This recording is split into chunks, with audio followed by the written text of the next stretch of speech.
Thanks for joining me. So I have managed to complete the 1/700 scale HMS Nelson, but before I show the kit I thought it would be interesting to have a look at some of her history. So she was laid down in December 1922 at the Newcastle yard of Vickers Armstrong. She was launched on September 3rd, 1925 and completed in June 1927.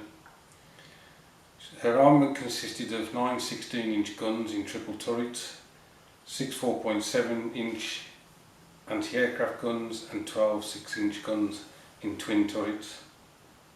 Nelson and Rodney were the first British warships to have a tower bridge and mast, also the first to have flush decks since the Lord Nelsons of 1908, and have their engine rooms forward of the boilers.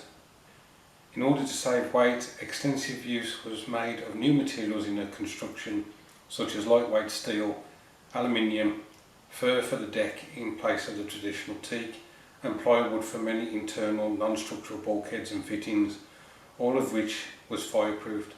Her completed displacement was 33,950 tonnes, over 1,000 tonnes under the limit imposed by the Naval Treaty.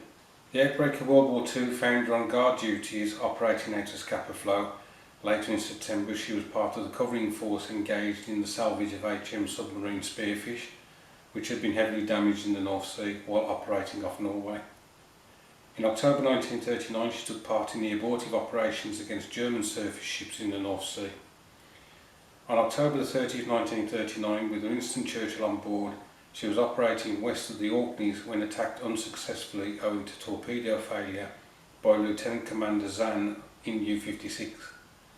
On December 4th, 1939, she was badly damaged by a magnetic mine laid by U-31, commanded by Lieutenant Commander Haberost near Lockhew, and was under repair until August 1940, certain minor alterations being made during the same period. In September 1940 she took part in operations off the Norwegian coast until being ordered south to the base at Rosyth in preparation for the expected German invasion of Britain, when she would have operated in the English Channel. She served with the Home Fleet until August 1942. During this period she took part in the search for the Shah Norse and Gneisenau, acting as escort to both Atlantic and Malta convoys.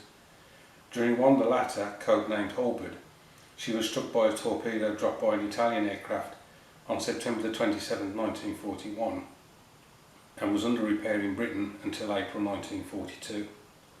In August of that year, she transferred to the Mediterranean Fleet as flagship of Admiral Sifrit, forming part of Force H, taking part in further Malta convoys, covering the Allied landings in North Africa and later those in Sicily and on the Italian mainland.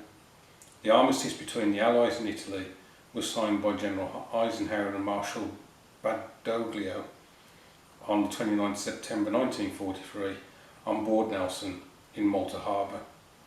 She returned to Britain for a much needed refit in November 1943. June 1944 saw her in the English Channel as part of the bombardment force covering the D-Day landings in France. Once again she was mined and spent the next 6 months at Philadelphia Naval Yard in America, undergoing repairs and refitting. On completion of which she returned to Britain in January 1945. She was ordered to join the East Indies Fleet as second flagship and arrived at Colombo in July 1945. After taking part in operations against the Japanese in Malaya, she proceeded to Penang area for the surrender of the Japanese forces there, and once again an armistice was signed on board. So, somebody said on another video that not the most exciting of war careers for Nelson, but you do wonder whether such a powerful battleship basically deterred, shall we say, Axis powers from having a go at convoys and things like that. So it may not be so much that, as I say, she had a great war career, but she may have inadvertently saved quite a few lives just being present in those convoys for Malta and across the Atlantic. The colour scheme that I've done Nelson in is in the final colour scheme, which is shown on the box here. So without further ado, I shall get the ship and we'll have a look together.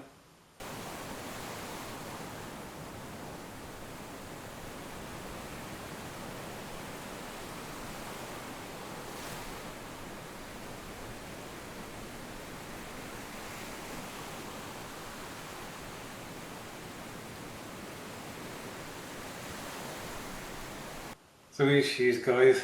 I did try and do some rigging on the rear mast to the bridge, but basically I failed miserably. I was getting far too much glue on the masts, and in the end I had to clean it off and decided not to try it anymore.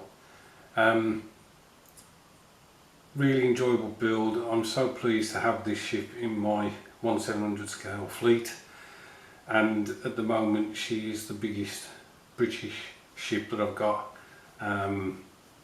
It'll take some beating to have something bigger than the Lexington, which I think was 1/700 as well.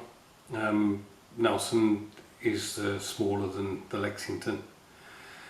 There was one issue that cropped up later on in the build when I was fixing the superstructure.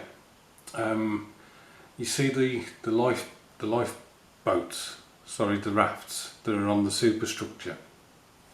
I put them too low down on the actual vertical surface there, and what was happening was they were preventing the whole lot from dropping nicely onto the deck, because there is detail on the deck that is close up to that vertical surface. So what you need to do is put those life rafts higher up that surface, so that they won't get obstructed by and therefore obviously the whole thing will fit nicely on the deck. I wasn't too sure about the colour of the boats, both as you can see on the outer edge of Nelson, and also those that are next to the funnel. So I just painted some grey and left some white. So that completes, I don't know, that completes Nelson, but I don't know whether it's my third build for this World War II group build, or whether it's the fourth one. I have got two other builds that I'm doing at present for it. Hopefully they will be done shortly. They are both 1/76 scale. Anyway, I think I've rambled on enough. I hope you like this. Thanks ever so much for watching. I hope all your builds are going well, and I'll catch up with you soon.